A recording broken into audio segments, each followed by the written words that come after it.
First, a few notes on travel. I had a very productive trip to Southeast Asia a week or so ago, and then I'll be heading out again on Friday of this week, this time to France, to Turkey, to Georgia, Israel, Qatar, the UAE, and to Saudi Arabia. The conversations will differ, obviously, in each country, many different things to cover, but I'm sure many of them will focus on this administration's historic efforts to forge peace and cooperation throughout the Middle East. That leads me to my big theme today. The Trump administration has had enormous success in marshaling coalitions of like-minded nations for the good of America and for the entire world. As one example, just 3 weeks ago, we continued our unprecedented defense of the unborn by signing the Geneva Consensus Declaration alongside 32 other nations. I'm especially proud that we've made religious freedom a top priority in the United States foreign policy for the first time in America's history. Our efforts are gaining momentum. We're building. They're getting a momentum that is all their own. On November 16th and 17th, Poland will host the third ministerial to advance religious freedom or belief. This virtual event, on the heels of the 2018 and 2019 ministerials, which were hosted here in Washington, the State Department, are the largest human rights events ever held here at the State Department. Albania, Morocco, Taiwan, the United Arab Emirates, and Colombia have all held follow-on events as well. And the International Freedom or Belief Alliance that I launched in February of this year now has blossomed into 31 member states and growing. Next week, I'll have a very special opportunity to participate in a virtual Alliance Ministers meeting to solidify our plans for future action in the religious freedom space. You know, we're building out coalitions, too, that share our values in the economic sphere. In recent weeks, Undersecretary Keith Kroc has traveled to more than a dozen countries to bring freedom-loving countries and companies together in the Clean Network, a group that pledges to use only trusted vendors in their 5G networks. I'm happy to announce we have almost 50 clean countries today, representing nearly 2/3 of the world's GDP. 170 telephone companies, telcos, have agreed to be clean, and many of the world's leading companies are on board. It includes 27 of 30 NATO allies, 31 of 37 OECD members, 26 of 27 EU members, and 11 of 12 of the 3Cs nations. Undersecretary Keith Kroc is now down in South America. He's discussing the Clean Network with the government officials and private sector leaders in Brazil. And in fact, I got the news within the last hour that the government of Brazil supports the Clean Network principles, and I'm confident we'll sign an MOU in the very near future. I want to thank Brazil and its leadership for doing that. We're also standing alongside our Brazilian partners to protect the environment with the U.S.-Brazil Environmental Framework Dialogue that was held earlier today. The United States and Brazil are about real results when it comes to protecting the environment and growing our economies, not empty rhetoric. Undersecretary Kroc has also led the first ever Japan, U.S., Brazil trilateral exchange, which will advance democracy's ability to prosper together as sovereign and independent states. Talk about Asia for just a minute. I'm pleased to announce that on the 20th of this month, Undersecretary Kroc will lead our Economic Prosperity Partnership Dialogue with Taiwan under the auspices of the American Institute of Taiwan and the Taipei Economic and Cultural Representative Office here in the United States. The dialogue signifies that our economic relationship with Taiwan, a vibrant democracy and a reliable partner, is strong and growing. It will help increase cooperation on everything from safe and secure supply chains to the clean and 5G security to health security and to more. Turning to another State Department bureau, building out coalitions of the like-minded. Last week, the Bureau of Energy Resources, under the leadership of Assistant Secretary Fannin, convened a virtual meeting of the Energy Research Governance Initiative. 20 countries attended, working for secure, resilient, diverse, and well-governed critical energy, mineral, and supply chains. And we're proud to participate in the 35th Annual Joint Economic Development Group meeting with Israel later this week. The Trump administration has exerted American leadership in unprecedented ways in multilateral institutions, too. Just as we helped protect the intellectual property rights by ensuring that the World Intellectual Property Organization is run by an individual who respects property rights, last week the United States helped ensure that the United Nations stewards its finances responsibly. I'm happy to report that an American with 40 years of administrative and budget experience will be placed into the UN system, having won a seat on the advisory committee on administrative and budgetary questions. Doesn't sound like much, but it's a big deal. This advisory body shapes the UN's regular budget and its peacekeeping budget. It's nearly $10 billion a year, with more than $2 billion coming from the United States alone. Our diplomats made the case to our allies and partners on why having an American voice on this committee for the first time in an awfully long time is crucial to ensuring the money is spent responsibly. I want to congratulate Donna and Marie. American leadership also continues on the counterterrorism front. Today, the United States and Nigeria are co-hosting a virtual meeting with members of the global coalition focused on countering the threat of ISIS and its worldwide branches, including West Africa, and to supporting ongoing international efforts throughout the region. And in the Middle East, just last week, the United States sanctioned former Lebanese government minister Gibran Bassil under global Magnitsky authorities for his role in corruption. The Lebanese people clearly want their corrupt political class, so much of it beholden to Hezbollah, to stop ruining their country. Our action shows that American people stand with the Lebanese people as they call for their political leaders to chart a new direction marked by reforms, transparency, and honest governance. And on Iran, our efforts to protect the American people from the regime of Tehran will not cease. Today, the Treasury Department sanctioned an international network of companies and individuals that procured electronic components for a sanctioned Iranian military firm. I think it's clear by now that those who do business with Iran's military and proliferation-sensitive industries are risking the exact same punishment. In Europe, the United States welcomes the EU's adoption of guidelines for third state participation in permanent structured cooperation projects. Opening the door to U.S. participation in EU defense initiatives will strengthen NATO-EU cooperation, as well, and very importantly, interoperability.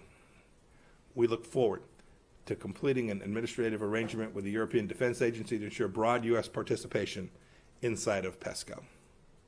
Closer to home, our prayers are with the people of the region as they recover and rebuild from Hurricane Ida's horrible devastation.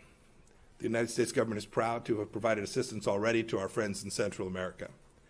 We're proud to support Chile, Colombia, Ecuador, Peru, as these governments work together to address illegal, unregulated, and unreported fishing.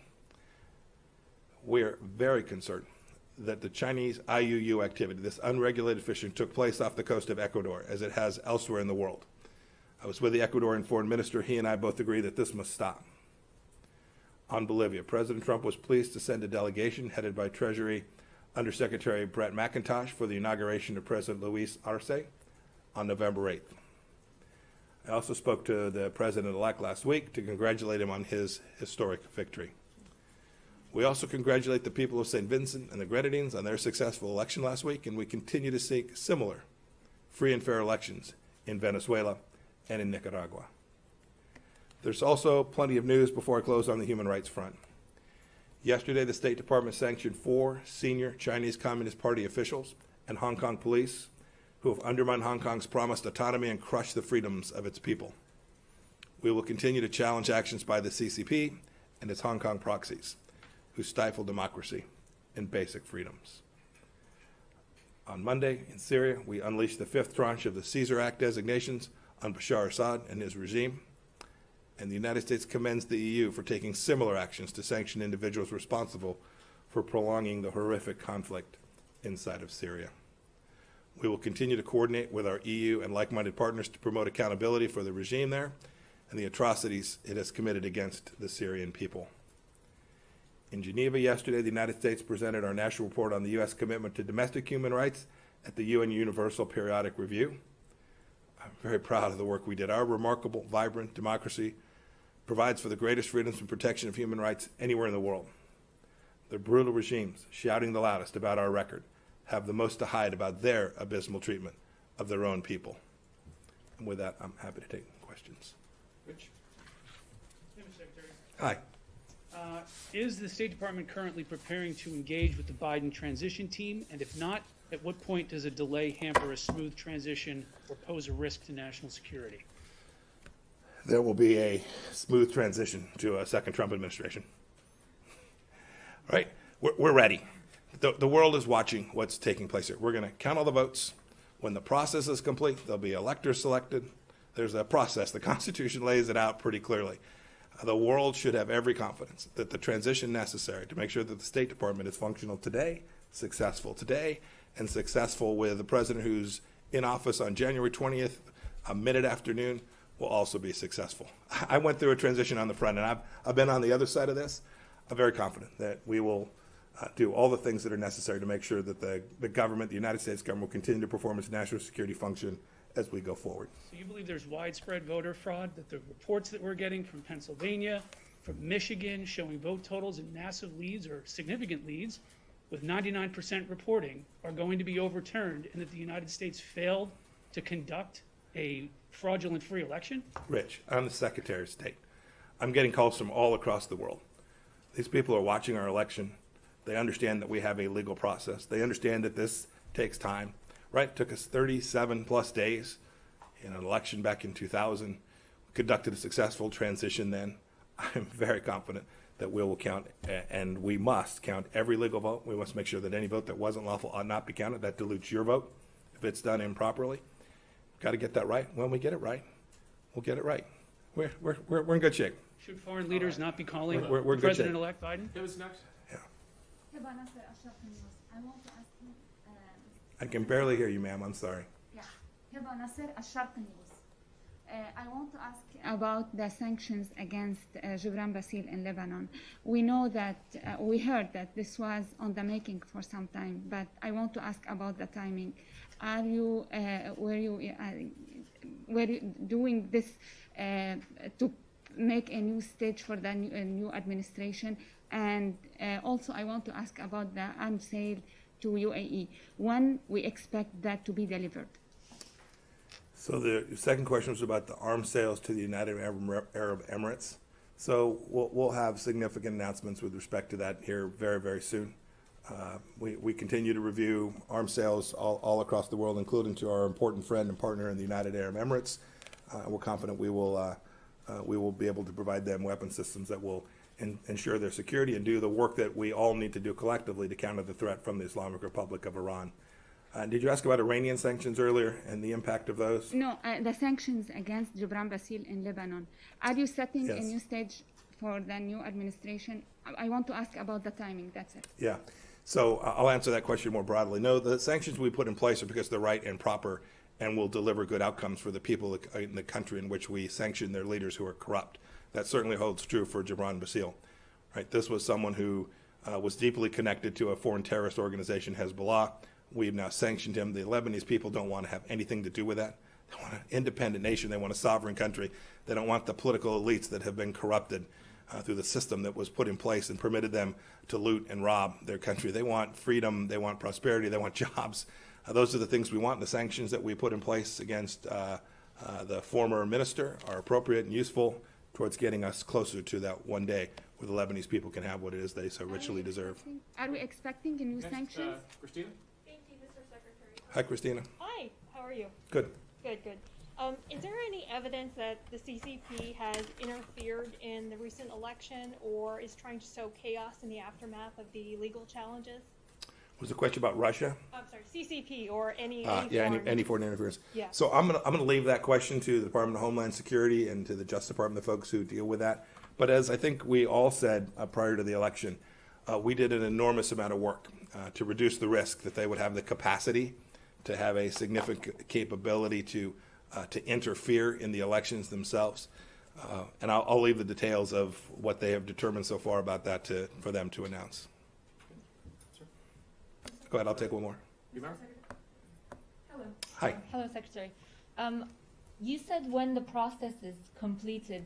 So, when are you? Yeah, this is the third question. Just, ma'am, if you would. I came out here today and talked about important foreign policy issues. This is now the third question. This is the most important thing that's happening in this country right now. I'm wondering. Yes, ma'am. Go ahead and ask your question. I'll give my answer. What kind of guidance are you giving to American diplomats on how to characterize the results of the presidential election? And also, this department frequently sends out statements encouraging free and fair elections abroad. Yes. And for the losers of those elections to accept the results, doesn't President Trump's refusal to concede discredit those efforts? That's ridiculous. And you know it's ridiculous. And you asked it because it's ridiculous.